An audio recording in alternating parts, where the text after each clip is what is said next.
daripada agama kita, iaitu berkaitan dengan keimanan. Keimanan ni ulama bahaskan dalam kitab akidah ataupun tauhid.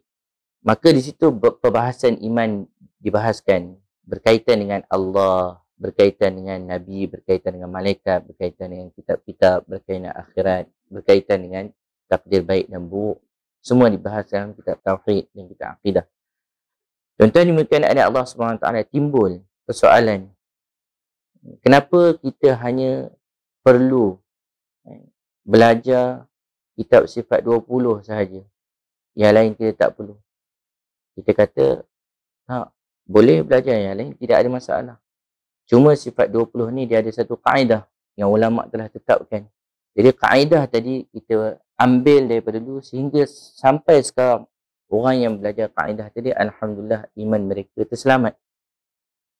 Dan begitu juga bila kita lihat ada setengah mereka mengkritik, mengatakan bahawasanya orang yang belajar sifat 20 ni adalah belajar daripada falsafah.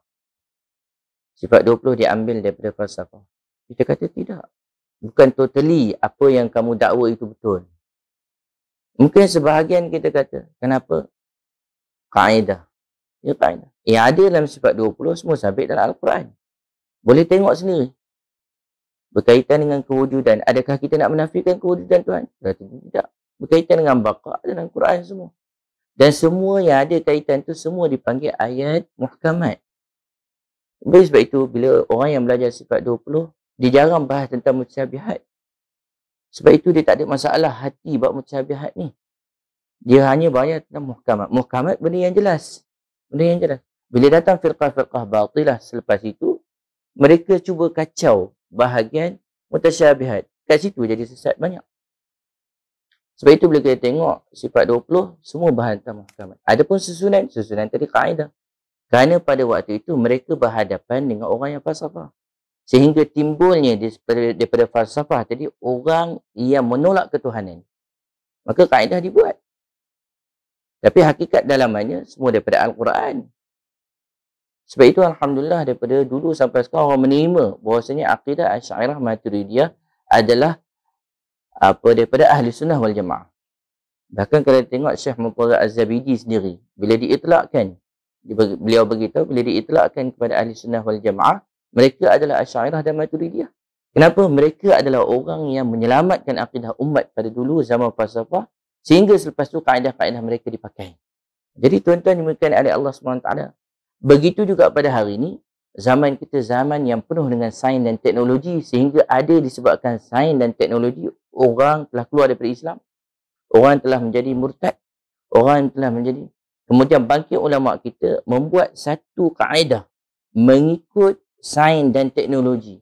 Dan kaedah benda semua diambil daripada Al-Quran, tapi kaedah saya untuk memahamkan umat. Adakah kita kata benda ini salah?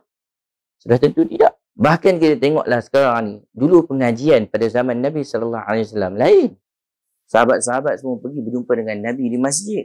Kan? Adanya sufah, tempat-tempat sahabat yang tidak ada penginapan duduk di Masjid Nabawi untuk belajar dengan Nabi SAW. Dan tidak ada penetapan pun. Berapa lama nak kena belajar? Zaman kita, orang belajar kat mana? Madrasah, universiti. Bahkan kalau kita tengok kat sini, adakah sama dengan zaman Nabi? Madrasah boleh kita kira lagi. Kenapa? Mereka ni, walaupun tak ada tertib mereka tidak ada pada zaman Nabi, yang Nabi ajar sahabat macam tu, tapi sabit tak zaman pada salafus salih? Sabit. Zaman Imam Ghazali dah ada dah madrasah. Zaman sebelum-sebelum mereka pun ada madrasah. Bahkan zaman Imam Bukhari rahimahullahu ta'ala, mereka pergi ke rumah tok guru untuk belajar. Bahkan zaman Imam Malik, anak-anak murid datang ke rumah Imam Malik mengajar. Pada sabit zaman salafus salih. Bahkan mereka ni semua belajar dengan sanad, dan sanad pun sabit juga. Tapi bila orang yang habis daripada universiti yang mengatakan bahawasanya PhD segala-galanya, kedoktoran segala-galanya, adakah sabit dengan Nabi? Tidak juga. Dan ketetapan yang ada dalam universiti 4 tahun, 6 tahun, adakah sabit? Ijazah. Dan keluarnya bagi syahadah macam tu, adakah Nabi pernah bagi macam tu? Tak ada pun. Tak ada. Sebab itu tuan-tuan dimulakan oleh Allah Subhanahu wa ta'ala, bila kita lihat kaedah is kaedah, maka dengan kaedah tadi alhamdulillah umat terselamat. Begitu juga pada hari ini tuan-tuan dimulakan oleh Allah Subhanahu wa ta'ala, Andai kata ada orang buat satu kaedah yang baru, yang mana dia ambil daripada Al-Quran, dia ambil daripada hadis, kan? Kemudian dia terang kepada umat akidah yang betul. Maka alhamdulillah. Cuma kaedah yang telah dibuat oleh ulama dahulu terlampau makbul sangat. Sehingga ulama-ulama selepas tu nak buat kaedah baru pun dia kata macam tak layak. Sehingga Imam Baihaqi rahimahullahu taala, orang pernah bagi tahu, Imam Baihaqi ni terlampau hebat sangat. Dia boleh buat mazhab sendiri. Maka tetap juga Imam Baihaqi kata tak, aku ni berharap pada mazhab Syafi'i. Bahkan Allah bagi tahu semua ulama berhajat kepada Imam Syafi'i untuk faham terhadap Al-Quran dan hadis. Bahkan Imam Baihaqi dia membantu Imam Syafi'i, membantu mazhab Imam Syafi'i dalam menerangkan kepada umat daripada mana sumber-sumber yang Imam Syafi'i ambil untuk menyelesaikan masalah umat. Salah faham ini perlu dijauhkan daripada umat. Hari ini umat tak faham. Kenapa ulama-ulama buat dahulu, itu yang jadi kacau bilau. Tapi bila mereka faham, mereka tak kata bahawa ini adalah satu benda yang salah ataupun satu benda yang mengelirukan. Timbul persoalan tuan-tuan yang berkaitan dengan Allah. Kadang-kadang ada setengah pihak mengatakan bahawasanya Asy'ariyah ni adalah golongan bid'ah. Kenapa mereka mengatakan mubtadi' golongan bid'ah? Kenapa Asy'ariyah banyak berperang dengan puak-puak Mu'tazilah dan juga puak-puak falsafah pada waktu itu melalui ilmu kalam ataupun ilmu falsafah sendiri. Mereka lawan dengan apa istilah-istilah falsafah, kemudian lawan mereka. Tapi hakikatnya mereka untuk memperkukuhkan mensabitkan akidah salafus salih. Itu tujuan mereka. Sehingga timbulnya orang yang tak faham, mereka mengatakan, oh, Imam Abu Hasan Asy'ari ni sebenarnya dia ada 3 fasa. Yang fasa pertama tu dia Mu'tazilah, memang dia Mu'tazilah. Tapi fasa kedua ni dia mengikut pendapat dia ataupun dia belajar ilmu mempertahankan akidah ni daripada Abdullah bin Sa'id bin Kullab ataupun Abdullah Kullab. Daripada situ yang dia belajar dia dapat tumpaskan Mu'tazilah.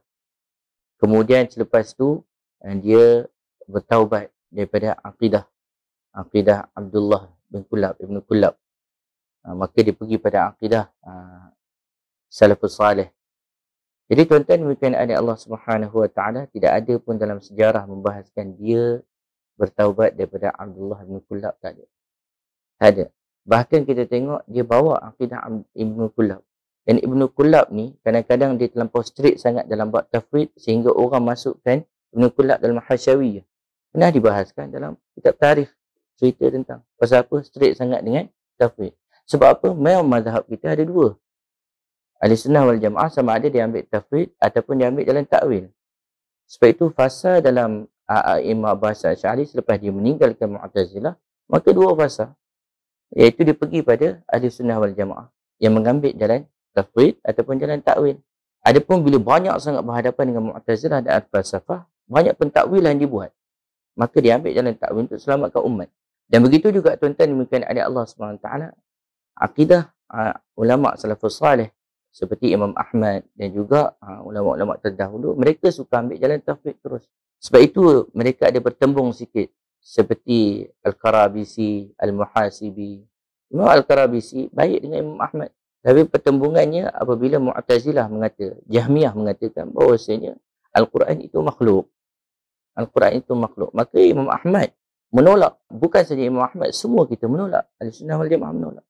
Cuma perbahasan mereka membahas sehingga okey, kalau gitu Al-Quran memang bukan makhluk. Tapi lafaz yang timbul, kat situ dimainkan oleh orang daripada Mu'tazilah, Jahmiyah. Sehingga timbul kekeliruan di antara umat. Bagaimana? Jadi kat situlah ada pendapat yang terkeluar sikit yang tak sama fahaman dengan Imam Ahmad. Imam Ahmad kata tak ada, kita tutup bab kat sini. Saddul bab, saddul dhara'i. Jangan pergi dah kat situ. Dah, tapi orang masih main lagi. Bila masih main, ulama menerangkan. Antara yang menerangkan seperti Ibn Kullab, Al-Karabisi menerangkan bahawasanya lafaz itu, lafaz yang keluar daripada kita makhluk. Tapi Al-Quran asalnya tetap dia qadim. Itu perbahasan. Sehingga Imam Bukhari bersetuju pula dengan Imam Bukhari sendiri. Bersetuju dengan Ibn Kullab, dengan Al-Karabisi. berkaitan dengan sehingga Imam Bukhari dia tulis satu kitab nama Khalq Af'alil Ibad. Maksudnya perbuatan manusia bila keluar daripada manusia dia tetap makhluk. Jadi Imam Bukhari buat. Sebab itulah bila orang nak cas kata bahawasanya Asy'ariyah yang sekarang ni ikut faham Ibn Kullab. Kita kata Ibn Kullab tu sendiri Ahli Sunnah wal Jamaah. Ibn Kullab tu sendiri. Cuma ada perselisihan fahaman di antara Imam Ahmad itu masalah dipanggil niza' lafzi. Kita tengok Imam Bukhari sendiri. Kalau kita macam mana kita nak hukumkan Imam Bukhari kalau ikut Ibn Kullab? Adakah dia termasuk kalangan orang yang sesat juga? Kita ambil kitab Sahih Bukhari, semua hadis-hadis Sahih Bukhari. Habis tentang akidah Imam Bukhari macam mana nak buat? Imam Al-Hafidh Ibn Hajar rahimahullahu ta'ala dalam kitab Fathul Bari, jilid 1 muka surat 293. Dia terang. Dia kata Al-Bukhari fi jami' ma yuridu min tafsir al-gharib innama yanquluhu an ahli dhalika al-fan. Imam Bukhari ni berkaitan dengan apa yang dibawa berkaitan dengan tafsir hadis-hadis yang gharib, mereka akan ambil daripada Imam Bukhari akan ambil daripada ahli fan. Seperti siapa dia? Abu Ubaidah, Nadhr bin Shumal, Imam Farah dan selain daripada mereka. Wa ammal mabahithul fiqhiyah, adapun perbahasan tentang ilmu fiqh, fa ghalibuha, kebanyakannya mustamaddah lahu min asy-Syafi'i. Dia akan ambil banyak daripada Imam Syafi'i. Jadi sekarang ni kita pelik juga ada orang yang mengingkari mazhab Syafi'i sedangkan dia kata saya nak ambil apa yang ada dalam Sahih Bukhari saja. Nah, Imam Bukhari pun nak faham memahami hadis banyak ambil daripada faham Imam Syafi'i.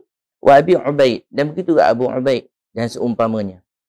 Adapun wa ammal masailul kalamiyah, adapun berkaitan dengan masalah-masalah kalam, ilmu kalam, fa aktsaruha min al-Karabisi wa Ibn al-Kullab.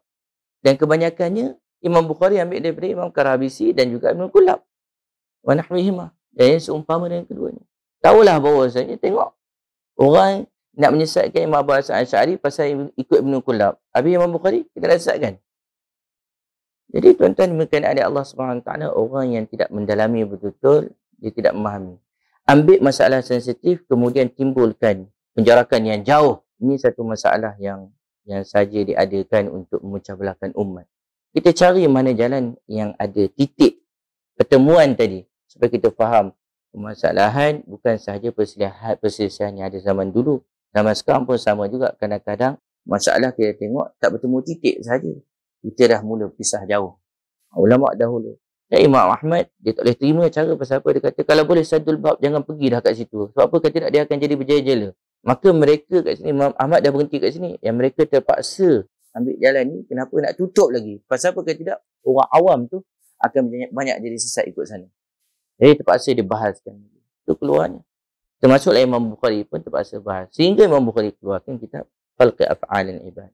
Wallahu a'lam. Banyak perbahasan-perbahasan yang cerita dalam kitab tarikh. Imam Zahabi rahimahullahu ta'ala pun banyak sebut dalam kitabnya. Imam Ibn Hajar dalam Fathul Bari banyak menerangkan.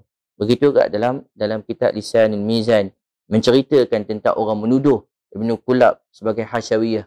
Kenapa tuduh Ibn Kullab kepada Hasyawiyah? Sebab Ibn Kullab mengambil jalan tafwid terlampau sangat tutup. Pernah satu ketika Ibn Kullab kata tak boleh pergi. Dah, jalan ni saja. Tak ada takwil guys. Pasal apa? Imam mazhab kita ambil tafwid dan ambil takwil. Ada kalanya. Kenapa kita mengambil jalan takwil? Untuk tutup fitnah. Sebab itu Mullah Ali Qari rahimahullahu ta'ala pernah menyatakan, kenapa ulama-ulama terdahulu mengambil jalan takwil? Asalnya jalan tafwid. Kenapa menutup fitnah-fitnah seperti Qadariyah, Jahmiyah dan juga Mujassimah? Jadi wallahu a'lam, mudah-mudahan Allah Subhanahu wa taala jauhkan kita daripada fahaman-fahaman yang sesat ini.